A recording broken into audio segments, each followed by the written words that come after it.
میرے آقا ہجرت فرما کر مکے سے مدینہ گئے. مدینہ جانے کے بعد چند مہینے کے بعد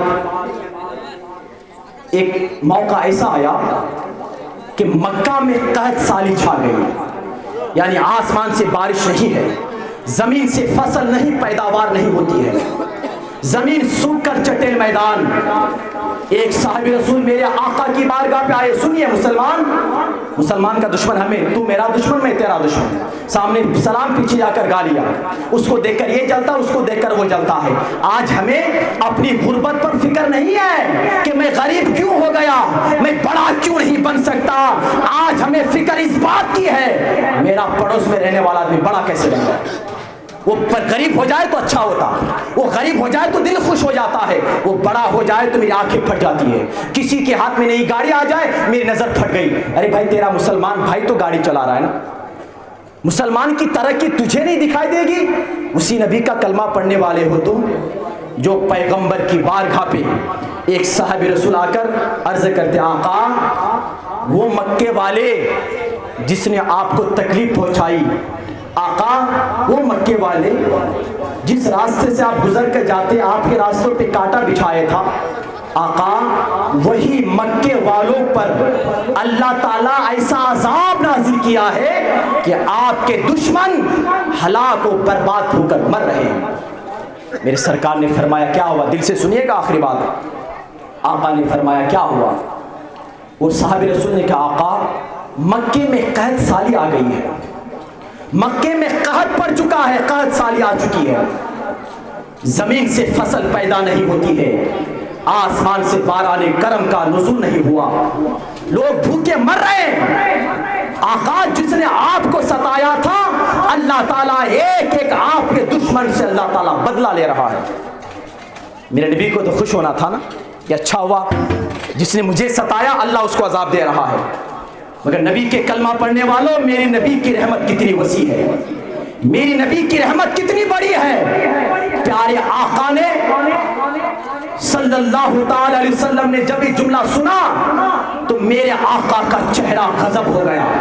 سرکار غضبناک میں آ کر فرماتے ہیں, میرے صحابی تم بول کیا رہے ہو. آقا میں وہی بول رہا ہوں جو آپ سن رہے ہو. آقا آپ کو خوشی نہیں ہوئی. میرے آقا نے فرمایا نہیں مجھے خوشی نہیں ہوئی, مجھے غم ہوا ہے. اگرچہ وہ میرا دشمن مگر وہ بھی تو اللہ ہی کے بندے ہیں, وہ بھی تو آدم کی اولاد ہے, وہ بھی تو میری امت ہے, وہ بھی تو انسان ہے. میرے آقا نے اتنا جملہ سننا تھا. پورے مدینہ منورہ میں سرکار نے اعلان فرمایا, آقا نے فرمایا بلال مدینے کی گلی گلی پہ جا کر صدا لگا دینا, بلال مدینے کے چپے چپے پہ جا کر اعلان کروا دینا کہ میرے آقا نے فرمایا ہے کہ جنت کمانے کا وقت آ گیا ہے. اے مدینے والے اٹھو, جنت کمانے کا وقت آ گیا ہے. میرے آقا کا فرمان سن کر مؤذن رسول حضرت بلال حبشی نے مدینے کی ایک ایک گلی پہ جا کر دستک دیتے ہیں, کہتے ہیں اے مدینے والوں جنت کمانے کا وقت آ گیا ہے. میرے آقا نے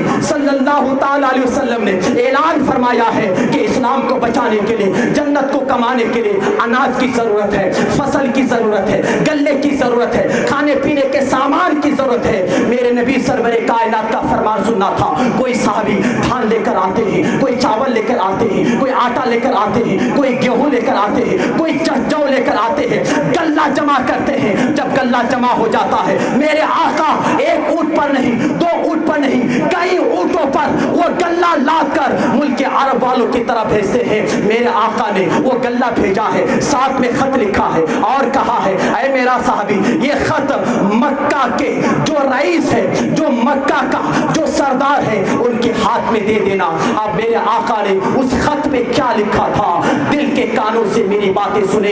میرے نبی نے اپنی قوم کو کیا درس دیا تھا, میرے آقا نے اپنی قوم کو کیا پیغام دیا تھا, اور وہی قوم آج نفرت بھری دنیا پہ جی رہی ہے. آج وہی میرے نبی کے کلمہ پڑھنے والے اشاق دم تو نبی کے عشق کا کرتے ہیں مگر شیطان کے کردار پر اپنی زندگی گزارتے ہوئے نظر آتے ہیں. میرے آقا نے اس خط میں لکھا تھا اے مکے والوں کھاؤ اور پیو، اللہ کا شکر ادا کرو، اور کھانے پینے کے بعد اگر کمی رہ جائے دوبارہ خط لکھنا۔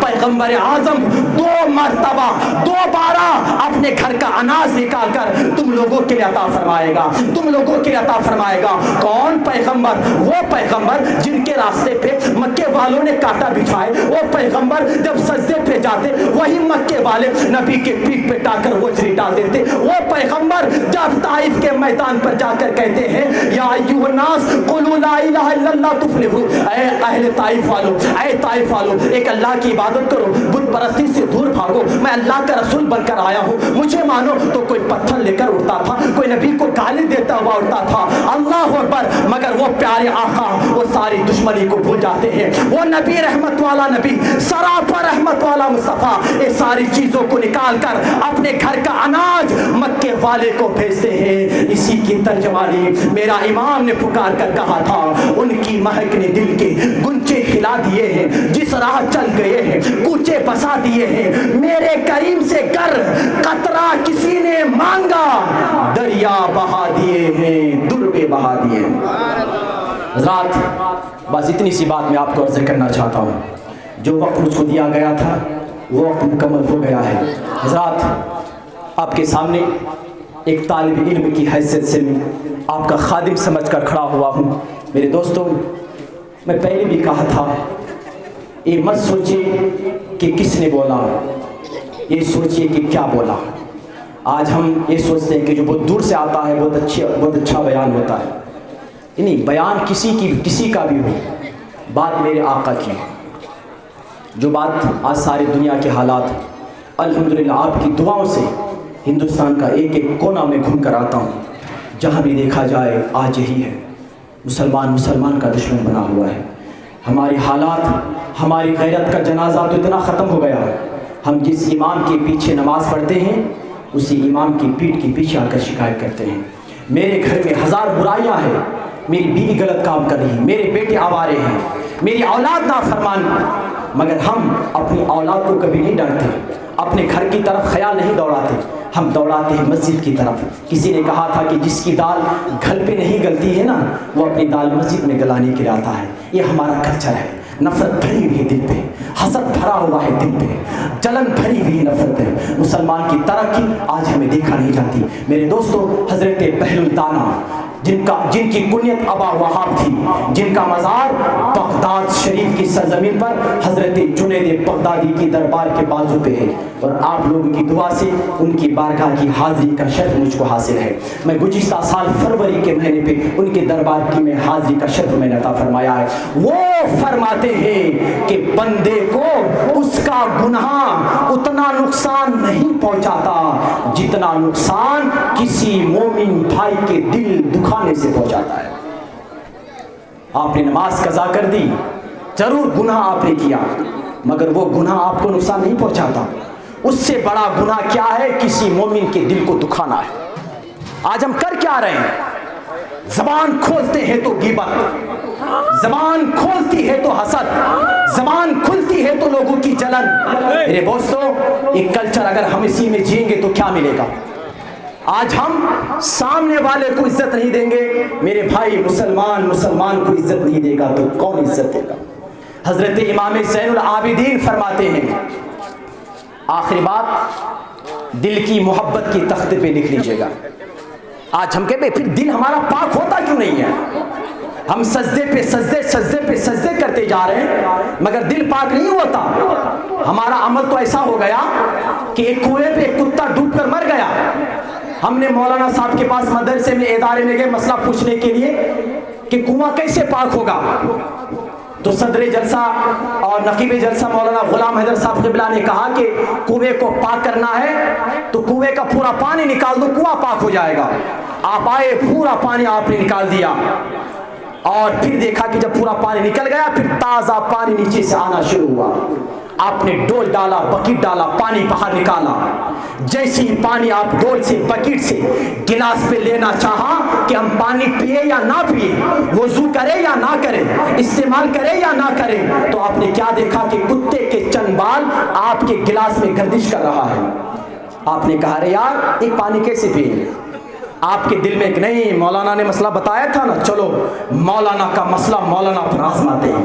گلاس لے کر حضرت کے ساتھ، حضرت صاحب کیا مسئلہ بتائے، دیکھو پانی پہ بال گرا ہوا ہے، پیو آپ. مولانا نے کہا کہ کیا ہو گیا، پورا پانی نکال دیا پھر بھی بال، چلو میں بھی چل کر دیکھتا ہوں. بات سادی سی بات ہے مگر حکمت کی بات ہے، سنیے گا آپ کو فائدہ ہوگا. آپ مجھے بھول جائے کوئی بات نہیں، میری باتوں کو آپ یاد رکھیں گے. مولانا غلام حیدر صاحب آئے، آ کر دیکھے پورا پانی آپ نے نکال دیا تھا مگر آپ نے کتے کو نکالا نہیں، کتا وہاں کا وہاں رکھا ہوا ہے، کنواں پاک ہوگا؟ مولانا نے کہا ارے عقل کے اندھو کر کیا دیا، پہلے کتے کو نکالنا تھا پھر پانی نکالنا تھا پھر پانی ہوگا. آج ہمارا دل پاک کیوں نہیں ہوتا ہے؟ جناب میں نماز پڑھتا ہوں، اچھا نماز ضرور پڑھنا چاہیے. جناب میں ذکر کرتا ہوں، میں سلام پڑھتا ہوں، میں تسبیح گھماتا ہوں. میرے بھائی ان چیزوں سے دل تو پاک ہوگا مگر کب؟ جب تیرے دل پہ نفرت کا کتا پل رہا ہے. جب نفرت کا کتا پہلے نکالو، حسد کا کتا نکالو اور جلن کا جانور کو نکالو. جب تک تیرے دل پاک نہیں ہوگا تیری نماز تجھ کو کبھی بچا نہیں پائے گی.